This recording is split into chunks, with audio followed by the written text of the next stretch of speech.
Welcome to the Naga Chronicles Podcast. I'm Srimukh Duvvuri, author of The Serpent Prince.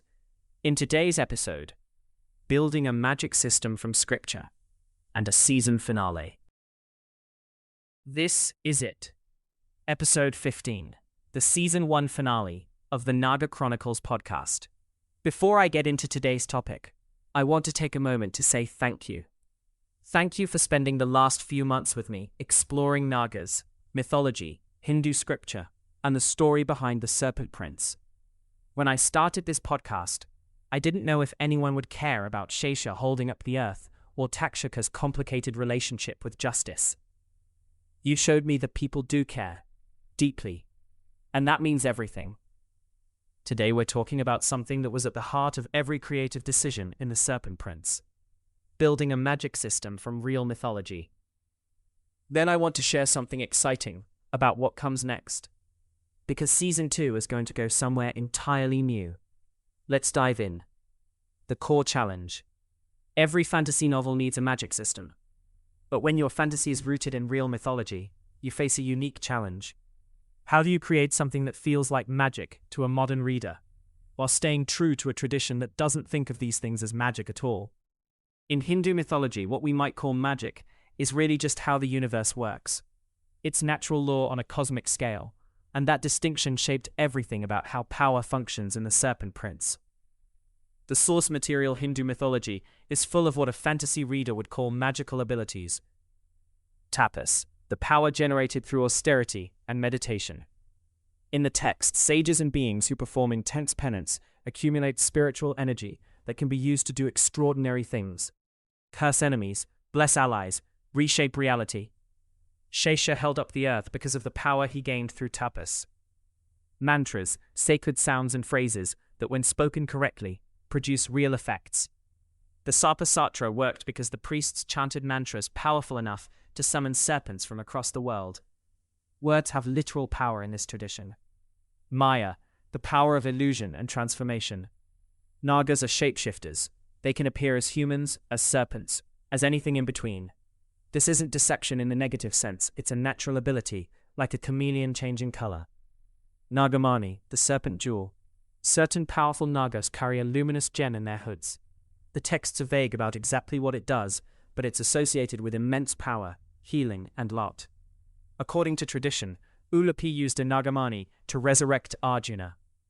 Siddhis, supernatural powers that come from spiritual attainment. These include things like becoming infinitely small, infinitely large, invisible, or immune to natural forces. My design principles.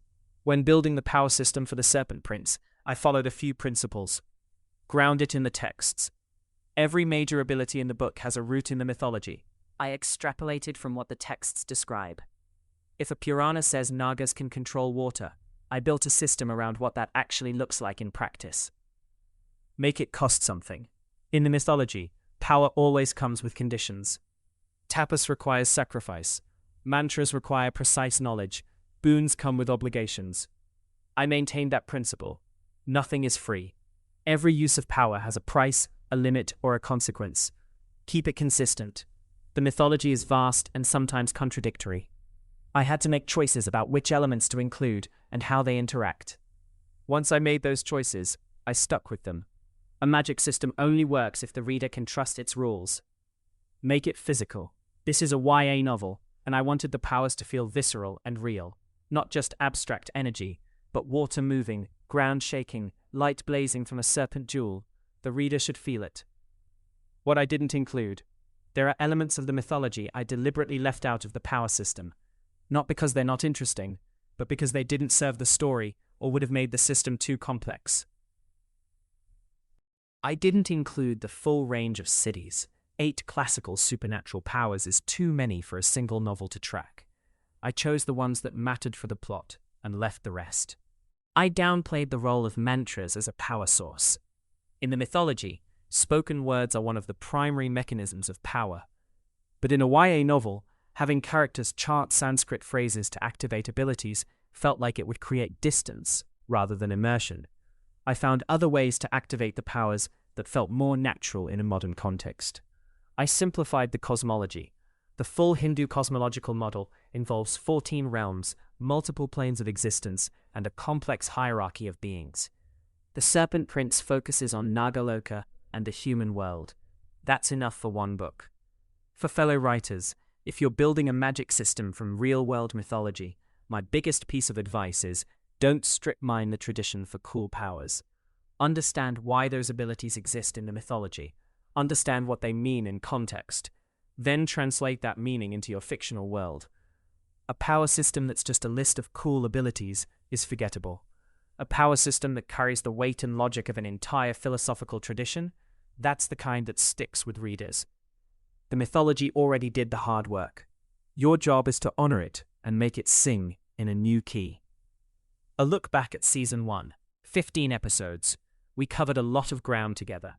We started with why I wrote The Serpent Prince and what Nagas actually are in Hindu mythology.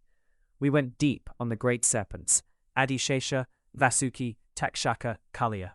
We talked about Manasa Devi, the goddess who demanded recognition and finally got it.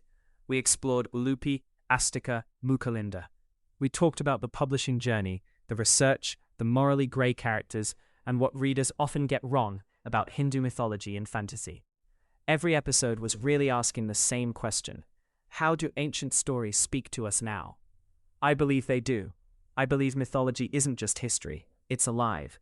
It's still doing what it was always meant to do, help us understand who we are, what we owe each other, and what it means to live in a world that is both beautiful and terrifying. Thank you for exploring that with me.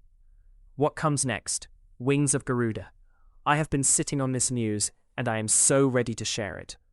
Book 2 is almost done. It's called Wings of Garuda.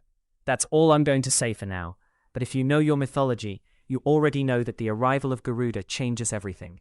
He is ancient, he is immense, he is the eternal enemy of the Nagas, and yet, as with everything in Hindu mythology, the story is far more complicated than it first appears.